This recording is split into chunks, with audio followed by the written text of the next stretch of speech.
دو جا ما آبرومون رو از دست میدیم. یه جا داریم اشتباه یا گناهی میکنیم، هویدا میشه، این کار خداست، لطف خداست. به خاطر اینکه اگر ما توی اون اشتباه بمونیم و تو اون خودفریبی به روند کارمون ادامه بدیم، جلوتر مشکلات خیلی بزرگتری به وجود میاد. خدا میاد اینجا صد میذاره، آبروتون میبره که دیگه اون اشتباهو انجام ندی. یه جا هم هستش که به تو تهمت میزنن، اینم کار خداست.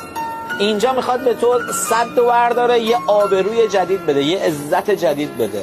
تو جفتش اینجوریه. وقتی به معصومیتتون حمله میکنن، شما رو توی شرایطی قرار میدن، میگن یه کاریو کردی ولی در صورتی که تو اون کارو انجام ندی، قراره یه آبروی جدید به تو داده بشه، یه عزت جدید.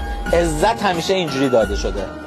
به خاطر همینه که میگن عزت و ذلت دست تو، ذل من تشا و تو عز من تشا. یعنی هم ذلت هم عزت دست خداست. اون یه جا ذلت میده که تو رو عزیزتر کنه، ذلت نمیده که تو رو ذلیل کنه. اما اینو کی میفهمه؟